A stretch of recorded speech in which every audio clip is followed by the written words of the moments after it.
Bharat versus ইংল্যান্ডের চতুর্থ টেস্টটি জমজমাট হয়ে উঠল। এখানে জয়সওয়ালের ব্যাট ভেঙে দেওয়া হলো, ঋষভ পান্তের পা ভেঙে দেওয়া হলো, বেন স্টোক পাঁচটি উইকেটও নিয়ে নিল। ইন্ডিয়ার প্লেইং 11-এ এলো বিরাট পরিবর্তন। গৌতম গম্ভীর ইংল্যান্ডকে হারানোর জন্য আনলো AK-47। কে এই AK-47 আর তাকে কেন বলা হয় সেটি জানাবো এই ভিডিওতে। প্রশ্ন হচ্ছে, এত কিছু করার পর ভারত কি এই টেস্টটি আদৌ জিততে পারবে? নমস্কার, আমি প্রীতিশ, আপনাদের স্বাগত জানাই ক্রিকেট স্ট্র্যাটেজিতে। ভারত প্রথম ইনিংসে করেছে 358 রান। আসল কথা হচ্ছে, is it actually good position?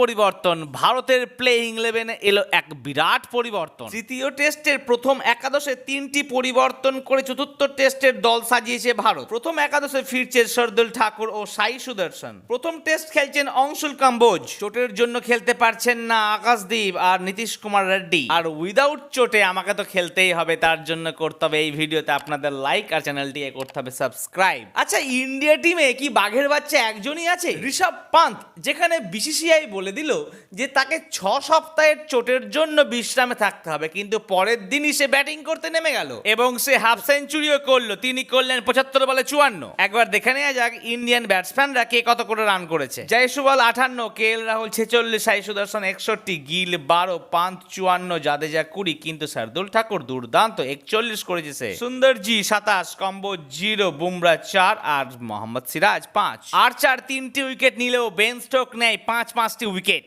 কিন্তু এই টেস্টটি যেদিকে গড়ছে যেন মনে হচ্ছে ভারতের পক্ষে জেতা খুব মুশকিল হয়ে যাচ্ছে। কমসে কম ড্র করার জন্য ভারতকে তো দ্বিতীয় ইনিংসে দুর্দান্ত পারফরমেন্স করতে হবে। আচ্ছা, অংশুল কম্বোজকে AK-47 কেন বলা হয় বলুন তো দেখি? তার জার্সি নাম্বার 47 আর অংশুল কম্বোজের A আর K একসঙ্গে মিলিয়ে তাকে AK-47 বলা হয়।